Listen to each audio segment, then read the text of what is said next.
cursinho presencial tinha um professor meu que dava física e ele era fissurado no ITA. Eu não sabia o que era. E aí ele me mostrou o vídeo de um cara que estudou no quadro pro ITA. E não passou, mas ele contou a história dele e falou muito bem do cursinho. Não me lembro o nome dele agora. Um cara de Goiás.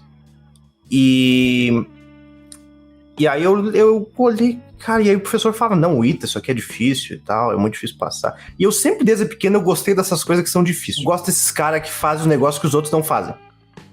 E eu digo, cara, se esse cara chegou perto de entrar nessa prova que falam que é absurdamente difícil, quer dizer que isso aí tem que ser bom, cara. Tem que ser melhor do que eu tenho aqui no entorno. Então eu vou ir atrás disso. E aí foi o primeiro ano que eu assinei. E aí eu fui ter que conhecer já ali com algumas lives que tinha de vez em quando, ali, que tu fazia.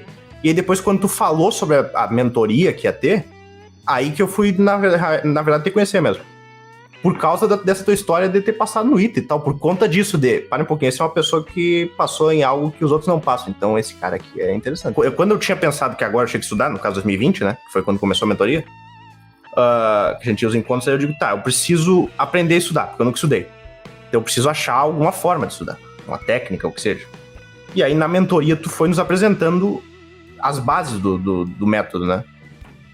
E foi assim, eu fui conhecendo ela em doses homeopáticas, sabe? A partir do momento que tu ia nos falando como fazer. E aí eu ia seguindo as instruções. Eu não conheci, por exemplo, esse é o método, aqui, dessa maneira ele começa, dessa maneira ele termina. Deixa eu segui-lo. Não, eu fui conhecendo as etapas que tu foi nos passando na mentoria e fui agregando aquilo.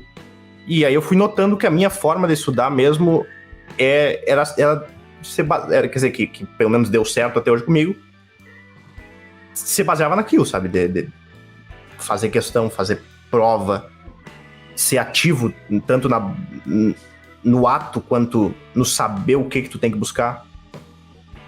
Eu meio que fui navegando por ele e entendendo o que ele era. Dele eu consegui expandir para outras coisas, sabe? Tipo, eu já lia desde pequeno, mas não muito. Eu comecei a aplicar em outras coisas da minha vida, sabe? Por exemplo, leitura, na própria música. Porque pra mim eu entendi que,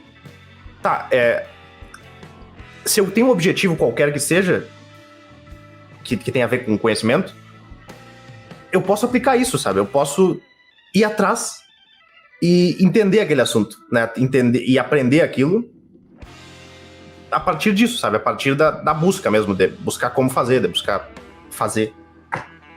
Não sei como explicar certinho, assim. Não sei se ficou bem explicado. Eu fiz muita prova durante esses 2 anos. Eu fiz todas as provas, eu nem 2 vezes. 2020 e 2021. E era a prova que me mostrava tanto o que eu tinha que estudar e o que eu tava evoluindo, sabe? Então, por exemplo, quando eu comecei a estudar sério, eu tinha que saber que eu tinha que fazer mais de 800 em matemática. E o ideal era 900. Então, o que é? Eu preciso fazer pelo menos 37 acertos. E se der, eu preciso fazer 40 ou mais. E a busca é essa. Então, se eu partir do zero, não tenho base nenhuma, a primeira prova que eu faço, eu vejo que eu tô fazendo 32 acertos, eu tinha uma tabela com todos os meus acertos, mas era por aí, 32, 33, no início de 2020. E a próxima prova que eu fiz 2 meses depois, eu fiz 35, quer dizer que tem uma evolução aqui. Ponto. Eu tô mais próximo do que eu defini. Se na próxima eu fiz 37, quer dizer que eu tô chegando no que eu defini que vai ser suficiente pra eu passar. Entendeu? Então, as provas e os simulados era o que definia que eu tava evoluindo. E aí eu fui notando a evolução. Quando eu cheguei nos 35 e ciência da natureza também, cara, tem gente que pode estar olhando e dizendo assim, 35, cara, 35 eu já faço tudo bem, mas eu não tinha base nenhuma, eu fazia 27. Aí 35 era uma coisa que eu dizia, aqui é o meu gargalo, se eu chegar em 35 eu consigo compensar com as outras. Quando eu cheguei no 35 também foi um momento interessante. Eu não sei quanto sentimento assim, eu não fui eufórico, mas eu olhei e digo assim, trabalho cumprido. Tá, check, sabe? Eu peguei o quadrinho que eu tinha aqui, que dizia pra eu fazer mais de 37 e dei check, né? Falei assim, tá feito.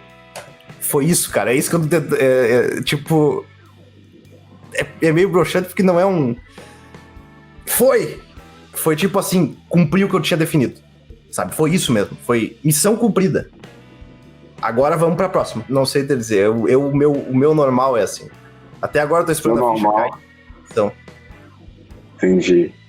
O meu normal é sempre achar que, tá, eu tô evoluindo, mas eu podia estar melhor, sabe?